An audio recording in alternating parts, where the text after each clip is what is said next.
No, we have to consider that for Team Falcons also isa sa mga teams na sobrang grabe mag-adjust. Pero ang kalaban naman nila na team is grabe naman maglaro under pressure. Ang kailangan natin matutukan dito yung badang na ni Kai.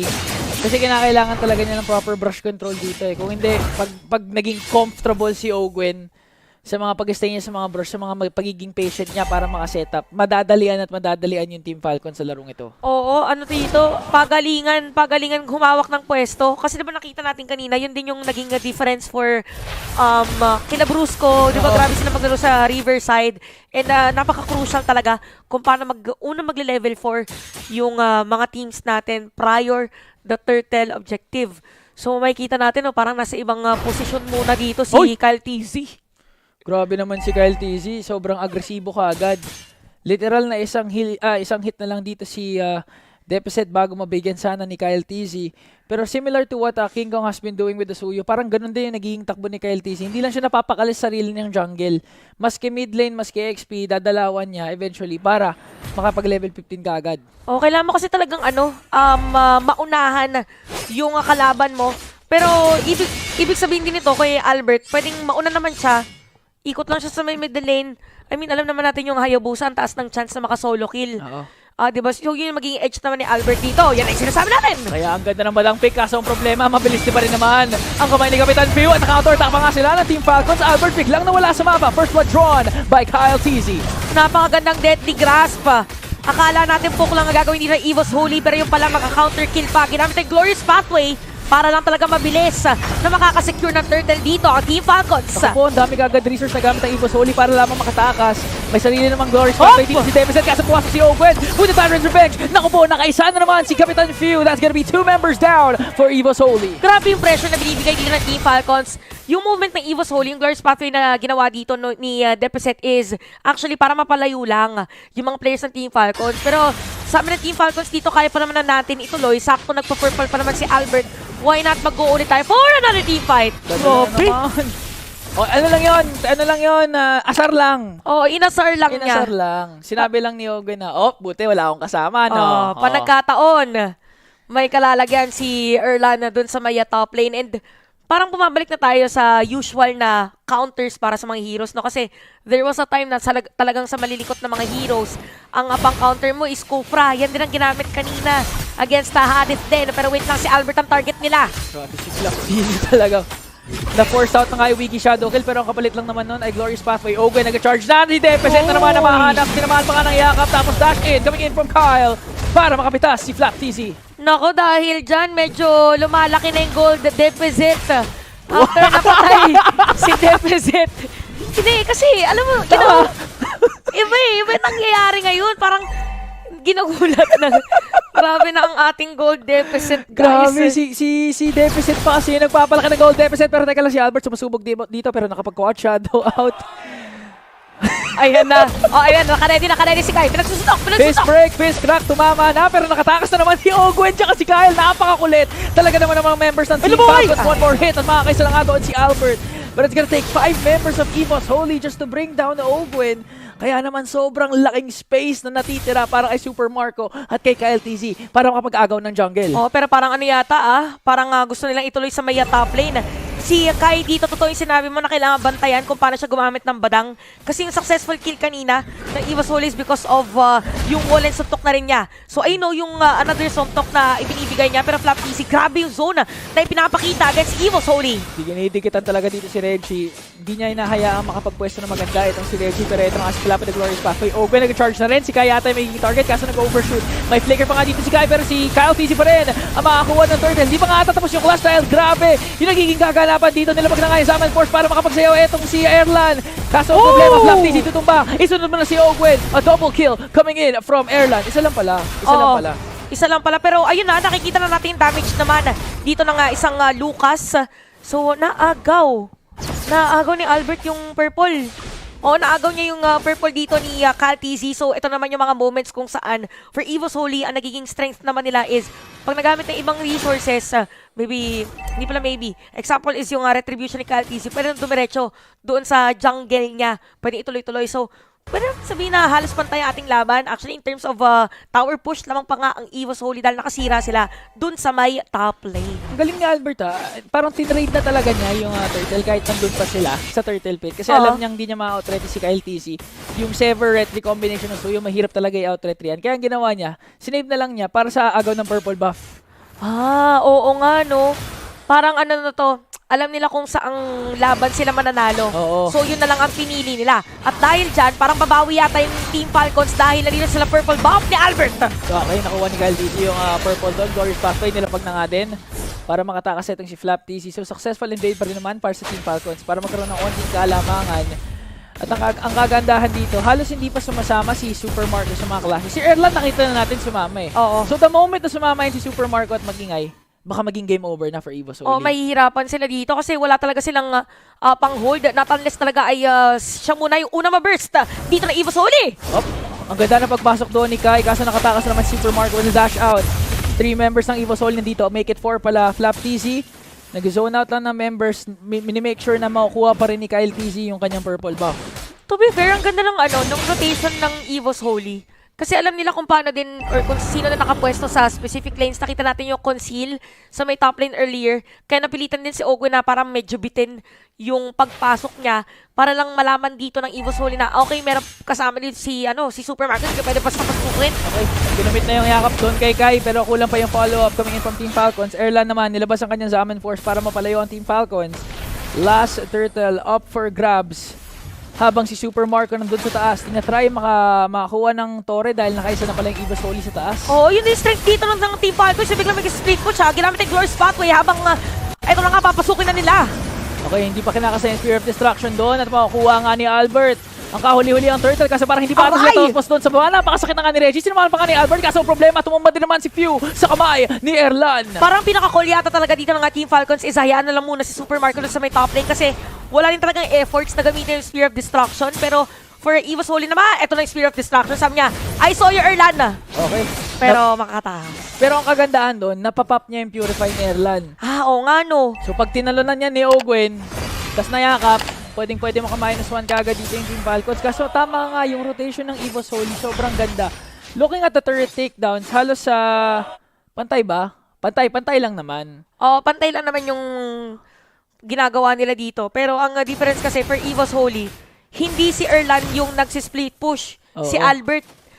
Tapos sa Team Falcons, yung Moskov. Kasi mabilis nga din naman para sa kanila. So kung titingnan natin dito, lamang pa nga actually sa gold si Erlan against Super Marco. That is because si Kuya Erlan ay 2-0-3. Okay. Op. Okay. Ogwen makakatakas lang naman.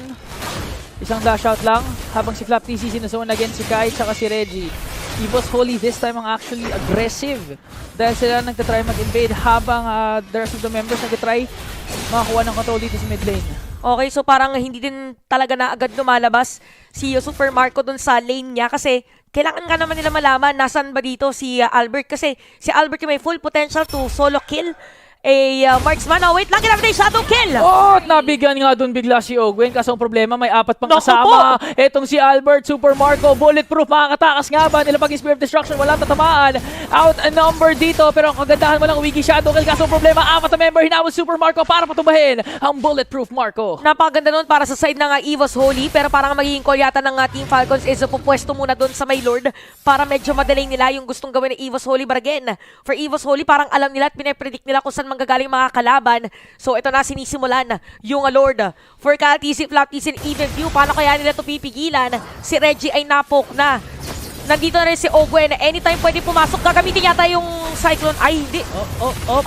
Reggie, pinap na yung kanyang vengeance. Mukhang unang tutumba ata nga siya pero nakapag-ultimate pa bago patubahin ni Kyle TC. Si Albert ang makakuha ng Lord doon. Kaso parang umaatake rin naman ng Team Falcons. Naku po, Kyle TC mawawala sa mama. Unstoppable na si Albert. Erlan nakaisa pa. Kaso ang problema, 2 ang nawala sa Team Falcons. Oo, tas 2 din ang napatay dito ng EVOS Holy pero kanagdaan for them, nakakuha sila ng Lord. Okay, solid ang pinapakita dito ng 2 teams natin but definitely EVOS Holy in terms of bigger objectives, sila talaga yung nakakaangat against against Team Falcons. So, not sure kung madedepensahan pa tong mid lane later on pero mabuhay pa naman dito si Kyle TC and Flap TC at pwede na salubungin yung Lord dun sa may bottom lane at ang call nila is hayaan muna ulit si Super Marco doon sa may top lane but surprisingly, Super Marco is at 0-1-0.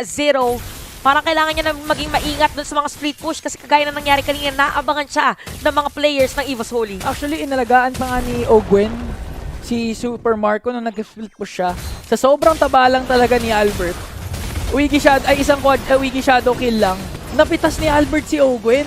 Oo nga eh. Ay, oo nga kanina. Yung sa taas. Tapos bigla nang dumating yung mga kakampi dito ni Albert and the rest of Evo's Holy. So sira na ang bottom lane turret ng Team Falcons at medyo lumiliit na ang kanilang mapa dito. Definitely mahihirapan na rin dito si CalTC to secure that purple buff.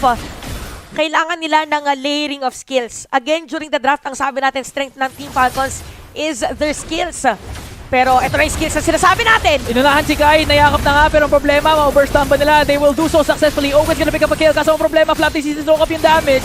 4 members of Team Falcons, try lumaban mo ka nahuli si Albert, kaso nakapag-uwi shadow kill na po, napitas si Flap TC. Kapalit naman ang buhay ni Albert. That's gonna be 2-man shutdown. At ayun na tumama ang Spear Destruction, nagwawala na nga si Super Marco. At kita natin si Deficit ay napatay na rin. CalTC with a kill at dire-diretso na nga ang arangkada dito ng Team Falcons. Yung akala natin maganda sana for Evo's Holy, nabaliktad pa nila. Nagsimula sa setup play against Sky at tinuloy-tuloy nila.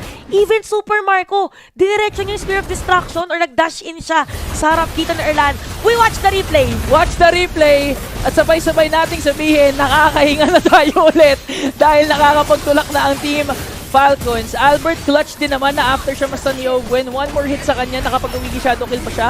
Kaya napatay si Flap TC. Kaso ang problema, in sync na ngayon ang Team Falcons. Buhay na buhay. Super Marco, tumama rin yung Spirit Destruction. Ogwen may flicker pa para mahabol itong si Deficit. Oh, ang ganda ng call doon ng Team Falcons. Biglang lumobo, 2.2k ngayon, kanilang kalamangan. At yung kaninang lamang, si Erlan in terms of gold versus Super Marco, ngayon ay isang item na lang para makompleto ang kailangan dito ni Super Marco. So meron na rin siyang Wind of Nature just in case siya ang matarget dito ni Albert. Gaya na sinabi natin, siya talaga ang tatargetin later on. Kaya pwede mag-shift na. Pwedeng kay Few na ngayon ang tingin ng Evo's Holy dahil meron na tayong Lord. Kakaiba tong angle na to, parang pagilid, no? Natumambing yung CCTV. Oh, hindi ko alam kung nakaangat siya sa right or basta yan na yan. Importante, nasa pwesto yung Team Falcons. Oh, sila nga yata yung mauuna eh, no?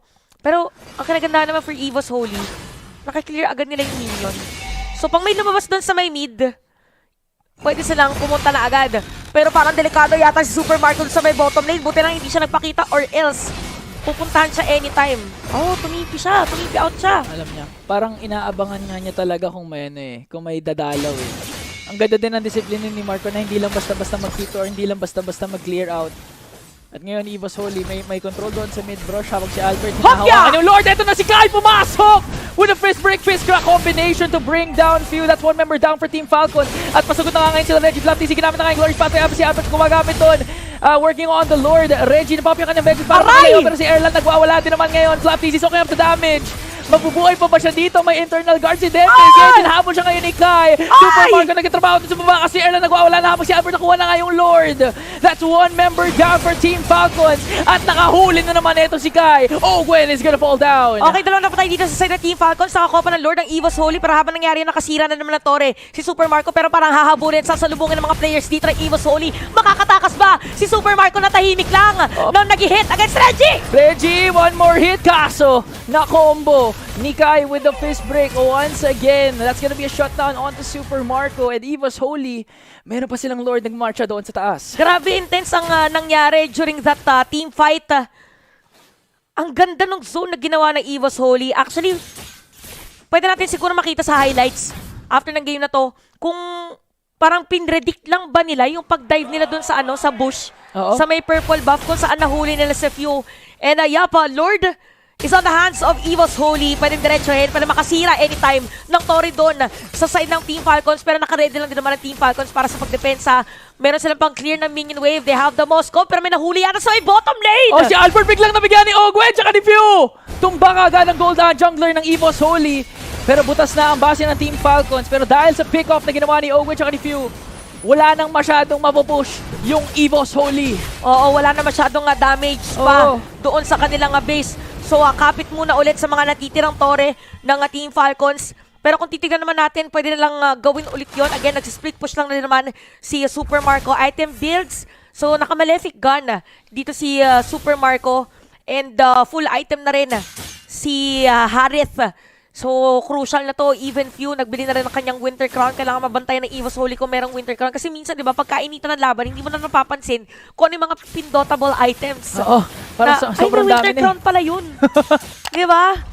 So, ayan na. 15 minutes, 16 minutes. Ito na yung mga moments na ayaw mo na magpakita na nasa labas ka ng bush hanggat maaari ay hindi ka magbibigay ng impormasyon sa kalaban na, ay, nasan kaya yung ano? Nasan kaya yung Hylos? Nasan kaya yung Kufra? Oo, yun yung kailangan na matansya at maagapan ni Kai. Kaya kinakailangan nilang lakaran bawat brush na pwede nilang makita dahil in any given moment, pwedeng makasetup. Etong si Ogwen, pwedeng ikasa ni Flap TC yung kanyang second skill ba yun tumutusok? First skill. First skill. Oo. Yung Kasi at this moment, pag may na-first skill si Flap TC na mag-isa, tapos may kasama si Flap TC, mau-burst down nila Pwede kagad na yun kahit eh. sino eh. Oo, basta lang talaga hindi. Ang nagiging mahirap din pala dito, yung mga taunt ni Depezet. Oo. Kaya medyo nahihirapan. Pansin nyo, maganda yung setup play minsan ng Team Falcons, pero parang nahihinto midway. Kasi pipigilan din dito ni Depezet. But yep, totoo yung sinabi dito, definitely.